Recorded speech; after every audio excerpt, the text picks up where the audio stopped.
Welcome to Nolan Knows. We're going to gaze into our crystal ball a year and a half before the election and see if we can figure out who the likely nominees will be. I'm going to point something out to you that we really ought to call this segment No One Knows, because we don't know for sure. There could be a dark horse out there someplace.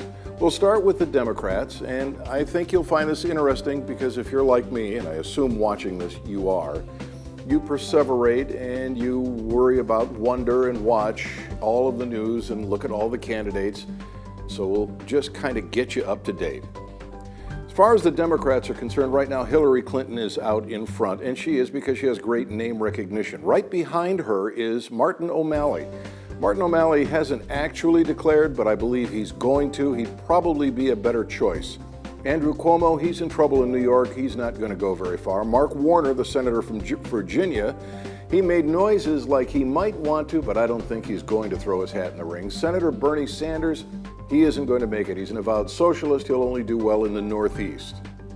And moving down the line, we have Vice President Biden, who has more gaffes than anybody I know. He's not likely to be taken seriously. One last wild card is Elizabeth Warren. If, in fact, Hillary Clinton doesn't move far enough to the left and she tanks because of all of those swirling controversies, then Elizabeth Warren might throw her hat in the ring. Right now, I would say it's between Martin O'Malley and Hillary Clinton. Third choice, Elizabeth Warren. All right, now we're going to take a look at the Republicans, and we're going to perseverate and cogitate and contemplate which one is which and how they stack up. And I'll see if I can make a good prediction from a year and a half out. First off, we have this group: Rick Santorum, Mike Huckabee, Ted Cruz, Ben Carson. Now, they're all counting on the far right, the religious right of the Republican Party to get them through. I don't think they're going to make it. I think they're going to probably end up dropping out a little bit early. Of that group, by the way, I think I probably like Ted Cruz best. And when I tell you that I don't think they're going to make it, it's not because I don't necessarily like a candidate, it's because I don't think they're going to win. And I'll give you some reasons why later, some general reasons. Next on the list is Governor Chris Christie of New Jersey. I really like his style. I love it when this guy gets in a debate. Some people think he's abrasive, but he's got a lot of kind of middle-of-the-road, left-of-center ideas about global warming and concealed carry and handguns. I don't think the base is going to support him. Governor Kasich from Ohio. He's fairly popular in Ohio, although he might have had a bit more of a struggle getting reelected, except his opponent, who advocated that everybody have a driver's license, drove for 10 years without one.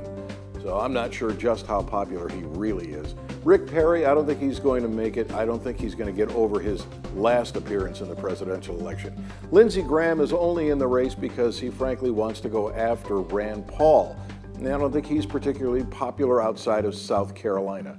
Carly Fiorina is interesting, but they're going to rip her apart because of her management at Hewlett-Packard, which I believe, frankly, she did a good job at. Coming down the list, we have Bobby Jindal. I like him too, but he just isn't going to make it, just not presidential looking. And that's the problem that Rand Paul has as well.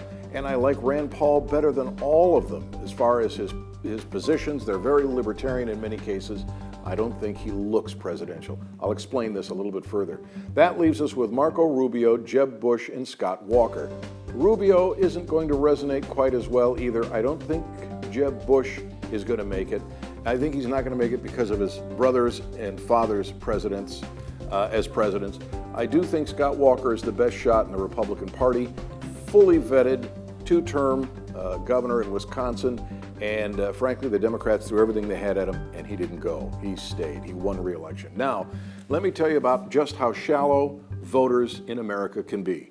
When somebody wants to run for president, subconsciously, people look at him and picture them walking out of the White House, stepping up to the podium and making a speech. Do they look presidential? It isn't even about what they believe in.